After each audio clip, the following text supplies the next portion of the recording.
Another who believes he receives. No wise man has the power to reason away what seems to be. It's always better than nothing, and nothing at all. They have been masquerading the truth and hiding their darkness, making it seem as light. And the truth is that every day you feel that the world is getting closer to their promised land means the further away the world is moving from the Most High, which is why it seems that the world is so far away from Yah today. This is what YAHUAH has said. I have heard what the prophets have said who prophesy lies in my name, saying, I have dreamed, I have dreamed. How long will this be in the heart of the prophets who prophesy lies? Indeed, they are prophets of the deceit of their own heart, who try to make my people forget my name by their dreams, which everyone tells his neighbor, as their fathers forgot my name for Baal. The prophet who has a dream, let him tell a dream. And he who has my word, let him speak my word faithfully. What is the chaff to the wheat, says YAHUAH? Is not my word like a fire, says YAHUAH, and like a hammer that breaks the rock in pieces? Therefore, behold, I am against the prophets, says YAHUAH, who steal my words, every one from his neighbor. Behold, I am against the prophets, says YAHUAH, who use their tongues and say, he says. Behold, I am against those who prophesy false dreams, says YAHUAH, and tell them, and cause my people to err by their lies and by their recklessness. Yet I did not send them or command them. Therefore, they shall not profit this people at all, says YAHUAH. Like, I have friends who often speak about how wicked the system is and how much they don't trust the government, etc., etc. But all of their ways and their mindsets are stemmed from the lies and deceptions that were given to them by the same system that they say that they want to rebel against. If we do not go back and go to the root of a lie and pluck it out, you will never truly live in the truth, because there are still roots of lies that are planted in you. You have to remove the root, and this subject is a major root that needs to be covered. So here's the basis of the discussion in this video, and I want you to answer this question in your head before I go deeper in this video.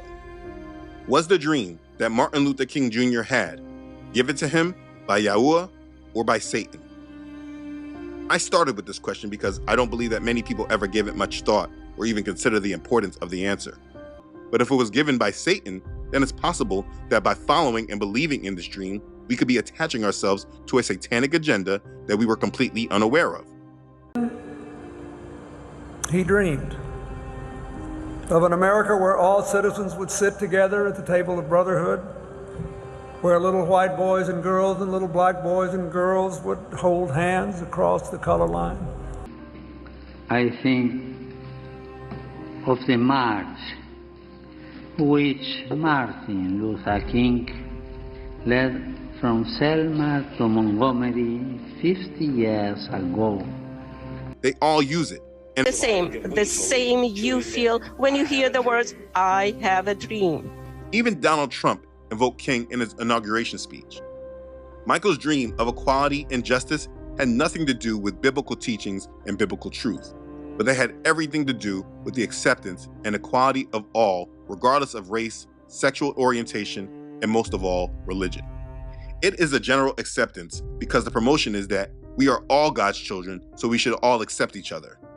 And because this message was so effectively delivered and most people don't have a strong biblical understanding, when you hear something that goes against this message, they want to label it as hate. It has actually created the label that the truth of Yah's word is actually hate speech. And Michael King's unmatched promotion of the social gospel was a huge piece in driving the world towards change. Because instead of having to re-articulate the message, they can just invoke his spirit of change. All of this is important to identify because of the mental conditioning surrounding it. It's highly guarded and it's used consistently. When people are promoting the gospel, you must be very mindful of their words because there are adjustments and twists that are used in order to push an agenda under the covering of false religious values you think you believe in.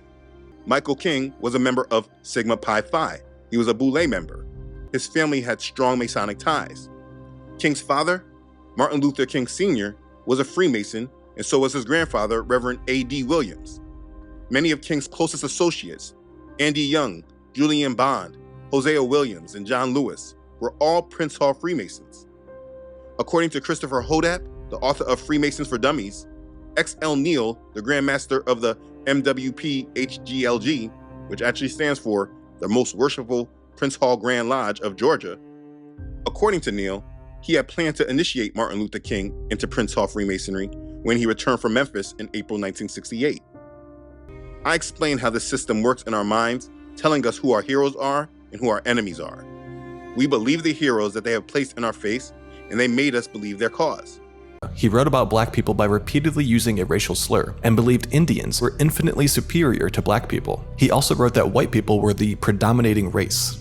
The scholars point out that Gandhi's work in South Africa was to fight for the rights of Indians living there, but he did not hold the same views on the black South Africans, despite them also being in a similar situation in terms of being discriminated against because of their race by British colonial powers.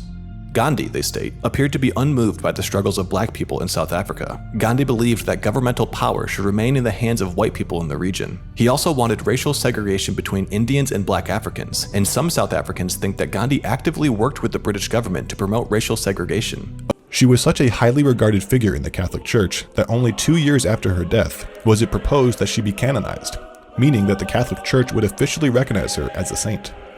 Pope John Paul II expedited the process, and by 2016, she was officially canonized by Pope Francis I. But despite the posthumous adoration from the Church, Mother Teresa was not without her controversies.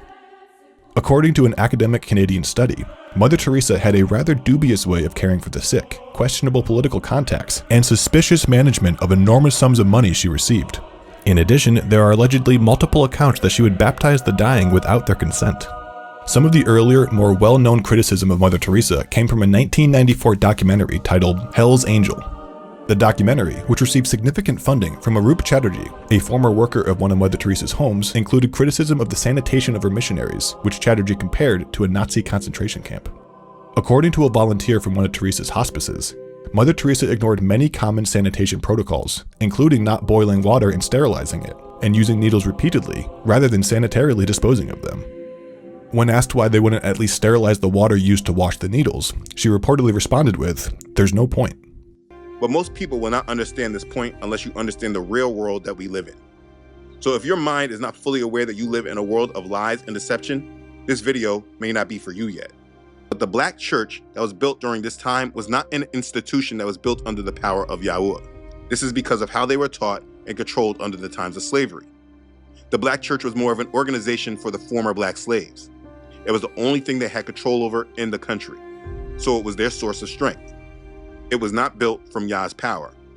Though they did praise Jesus and worship the God of Abraham, Isaac, and Jacob, there was not a lot of truth being spread behind it. They only understood what was given to them through control of their slave masters, and they passed down that same knowledge. This is where we see the biggest group of black churches in the country grow. The African Methodist Episcopal Church grew, and this church was created and led by Freemasons, given Masonic control over to the church, and while this grew, the Boule was also being established, which was just another group of Negroes built within the walls of Freemasonry that were about creating even more division and distinction from themselves. They were the black bourgeois class. As I explained in the video about the Boule, these were the house Negroes used by this country to control the black community. What I'm getting at, and what I hope you can see, is that in the praising of Martin Luther King Jr., we are all praising the house slave, who are actually following his master's plans and his master's agendas. So understand, going forward, I will not be referring to Martin by this name because this name was used as more of a gimmick and marketing tool to liken him more to Martin Luther of the Protestant Reformation. His original name was not Martin Luther King. His original name was Michael King Jr.